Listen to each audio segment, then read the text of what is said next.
తెలంగాణ బహుశా గుర్తింపు లేని రాజకీయ పార్టీ కదా ఏది పవన్ కళ్యాణ్ గారి జనసేనకు దానికి గుర్తింపు లేదు, దానికి ఇంటర్వ్యూ దొరకదు. అందువల్ల చంద్రబాబు నాయుడు గారు చెంచగా వెళ్ళాడు. నేను అడుగుతా ఉన్నా పవన్ కళ్యాణ్ గారు, ఎందుకయ్యా మళ్ళీ నీ గ్లాసు గుర్తు ఆ సైకిల్తోనే పోటీ చేయలేదు, ఎందుకు వచ్చిన కూడా ఇదంతా విలీనం చేసేయి, కొట్టేయి, దెబ్బ మీద దెబ్బ. ఏమైంది? కొద్దిగా క్యాష్ కొద్దిగా ఎక్కువ అడుగు సరిపోద్ది, ఏముంది దానిలో, మేము విలీనం చేస్తామండి, సైకిల్ గుర్తు మీద మేము పోటీ చేస్తాం, కాస్త కొద్దిగా ఇంకొద్దిగా ప్యాకేజీ పెంచండి అని అడుగు. ఆయన కూడా రెడీగా ఉన్నాడు, పాప సొమ్ము సంపాదించినంత రెడీగా ఉన్నాడు, అవి కూడా నీకు ఇచ్చేసి ఏకంగా దీనిలో తీసుకువెళ్ళేటటువంటి కార్యక్రమం చేస్తాడు, గుర్తుపెట్టుకోమని కూడా ఈ సందర్భంగా మనవి చేస్తున్నాం. చంద్రబాబు నాయుడు గారు చాలా దుర్మార్గమైన రాజకీయాలు చేయటంలో నిష్ణాతుడు, చెప్పిన మాట చెప్పుకోకుండా మోసం చేసే కార్యక్రమాలు చేస్తున్నాడు. విచ్చలవిడిగా దానికి తోడు తానా తందానా అనే పత్రికలు బయలుదేరాయి. అవి చూస్తే ఒకవేళ నిజంగా ఎప్పుడన్నా నేను పని పెద్దలు చదువుతుంటా పైన హెడ్డింగ్లు, ఎవరు చూడమాక నాకు చూస్తే ఎట్లా ఉంటుందంటే చంద్రబాబు నాయుడు వచ్చేసి అధికారంలో కూర్చున్నట్టే ఉంటుంది. ఆ ఈనాడు ఒకటి ఆంధ్రజ్యోతి ఒకటి రాస్తుంటే అయిపోయింది వైఎస్ఆర్ కాంగ్రెస్ పార్టీ పని, తెలుగుదేశం అధికారంలోకి వచ్చేసింది అనేటువంటి పిచ్చిరాతలు రాస్తున్నారు, అభూత కల్పనలు రాస్తున్నారు. జగన్మోహన్ రెడ్డి గారి మీద రాస్తున్నారు. జగన్మోహన్ రెడ్డి గారు అంటే జైలుకి వెళ్ళిపోతాడంట, ఎన్నో వాయిదాలు లెక్కేశారు, ఆ వాయిదాలకు హాజరు కాలేదంట అని రాస్తారు. అది రాత్రి రాశారు, ఒకవేళ అది ఊహించుకుని రామోజీ రాస్తున్నాడు. షర్మిల గారు వస్తేనంట జగన్మోహన్ రెడ్డి గారు ఏదో అన్నా అంట, రాధాకృష్ణ రాస్తాడు, బల్ల కింద ఉన్నాడో బాతుల్లో ఉన్నాడు, నాకు అర్థం కాల. ఎందుకంటే ఈ పిచ్చి మీకు, మీరు ఎన్ని చేసినా ఎన్ని దుష్టాగ పన్నాగాలు చేసినా తిరిగి మళ్ళా ఈ రాష్ట్రంలో వైఎస్ జగన్మోహన్ రెడ్డి ముఖ్యమంత్రి. దొంగ ఓట్లతో మాకు పని లేదు, మాకల్లా ప్రజాస్వామ్య పద్ధతుల్లో ప్రజలకు మేలు చేశాం, ఇచ్చిన ప్రతి వాగ్దానాన్ని నిలబెట్టుకున్నాం, ప్రజల గుండెల్లో చిరస్మరణీయమైన ముద్ర వేసుకునే క్రమంలో జగన్మోహన్ రెడ్డి పరిపాలన చేశాడు. ఈ నెల నుంచి 3,000 రూపాయల పెన్షన్ ఇస్తున్నాం, ఇచ్చిన మాట నిలబెట్టుకున్నాం, అందువల్ల మేము మళ్ళా తిరిగి అధికారంలోకి రాబోతున్నాం. ఇది ఎవరిని అడిగినా చెప్తారు, ఏ సర్వేని అడిగినా చెప్తారు. ఇవాళ మీరు ఎలక్షన్ కమిషన్ వచ్చింది కదా అని చెప్పేసి పుత్రుడు దత్త తండ్రి ఇద్దరు వెళ్ళి అక్కడ ఏదో రిప్రజెంట్ చేసి అసలు విషయాలు వదిలేసి ఏ కొసరు విషయాలు మాట్లాడి మమ్మల్ని బదనాం చేయాలనే ప్రయత్నం చేస్తున్నారు. ఇది దుర్మార్గమైనటువంటి ప్రయత్నం. పొత్తులు పెట్టుకుంటే పెట్టుకున్నారు, కలిసి తిరిగితే తిరిగారు, మాకేం అభ్యంతరం లేదు. అసలు సీట్లు పంచుకునే కార్యక్రమాలు ఏంటో ఇంతవరకు మీకు తేలలేదు. జగన్మోహన్ రెడ్డి గారు నేను మనవి చేస్తున్నా, ఎక్కడ ఏ విధంగా టీంను సెట్ చేయాలి. జగన్మోహన్ రెడ్డి గారి team 175 plus 25 team is ready. Team రెడీగా పోతా ఉంది, త్వరలో టీంను ప్రకటించబోతా ఉన్నారు. దానిలో అంటే ఆయన్ని మార్చారండి, ఈయన మీకేంటి బాధ, ఎవరిని మార్చితే మీకేంటి బాధ? ఏమయ్యా చంద్రబాబు, మేము ఎవరిని మార్చితే మీకేంటి బాధ? మా పార్టీలో మేము మార్చుకుంటాం, సమయాన్ని బట్టి మార్చుకుంటాం, వాళ్ళతో సర్దుకుని మేము టీం రెడీ చేసుకొని సిద్ధమవుతున్నాం.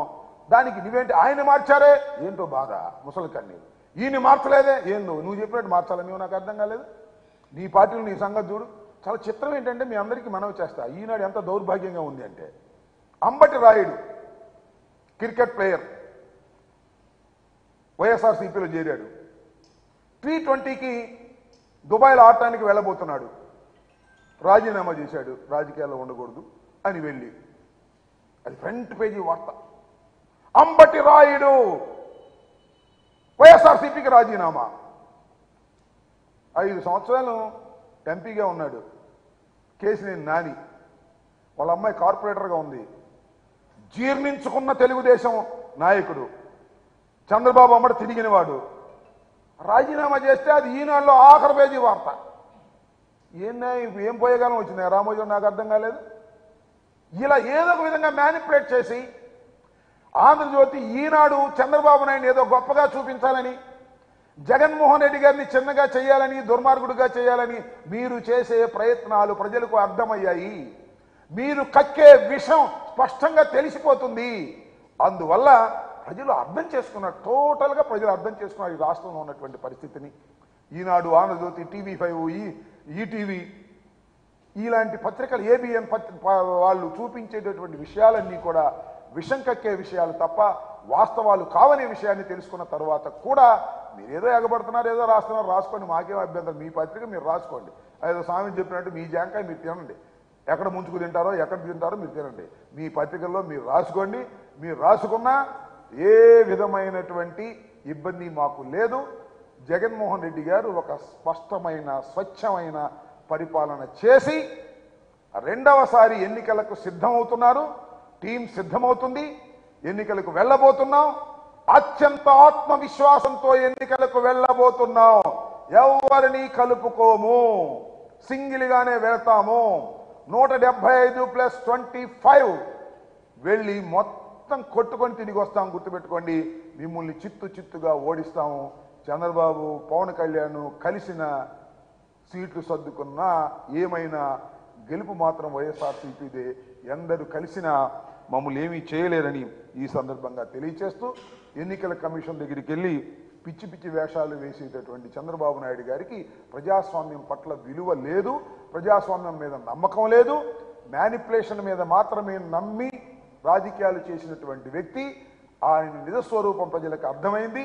అర్థమయ్యే విధంగా రాజశేఖర్ రెడ్డి, జగన్మోహన్ రెడ్డి గారు చెయ్యగలిగారు కాబట్టి ఇక చంద్రబాబు పని అయిపోయింది.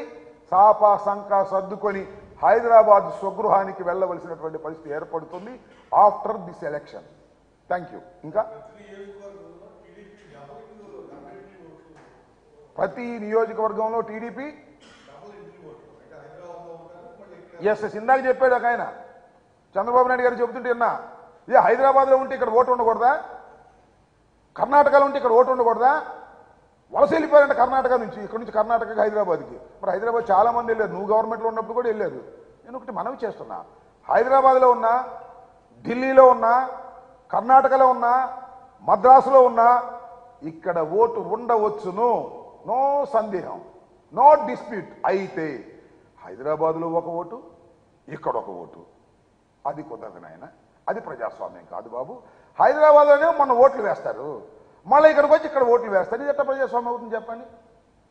హైదరాబాద్లో ఓటుంది, ఇక్కడ ఓటుంటే ఎక్కడో ఒక చోటే ఓటు ఉండాలి, ఇది ప్రజాస్వామ్యం. కర్ణాటకలో ఓటుండి ఇక్కడ ఓటుంటే ఇక్కడో అక్కడో ఒక చోటే ఉండాలి, ఇది ప్రజాస్వామ్యం. అక్కడ కావాలంటే ఇక్కడ కావాలంటే చంద్రబాబుకి, హైదరాబాద్లో కావాలంటే ఇక్కడ కావాలంట. అది చట్ట వ్యతిరేకం, అది అప్రజాస్వామికం. వాటిని తీసేయాలి, తీసేసే విధంగా అందరూ ప్రయత్నం చేయాలి. Either Hyderabad are Andhra Pradesh. నాకు ఇక్కడన్నా ఉండాలి, గుంటూరులో అన్నా ఉండాలి, గుంటూరులోనూ ఉండాలి, నాకు ఇక్కడ ఉండాలంటే కుదరదు. అందువల్ల ప్రతి ఓటర్కి ఒక ఓటే ఈ రాష్ట్రంలో ఉండాలి తప్ప 2 చోట్ల నమోదు కాకూడదు. అలా నమోదైతే అది నిర్బంధంగా తీసి అవతల పారేస్తారు. దానిలో ఏ విధమైన సందేహం. చంద్రబాబు నాయుడు గారికి అక్కడ ఓటు కావాలి, ఇక్కడ ఓటు కావాలి అంటే వీళ్ళందరికీ కూడా. సో అర్థం చేసుకోవాలి, ప్రజాస్వామ్యంలో ప్రజాస్వామ్యబద్ధంగానే ముందుకు వెళ్ళాలి. దాన్ని అందరూ సపోర్ట్ చేయాలని మేము భావిస్తున్నాం.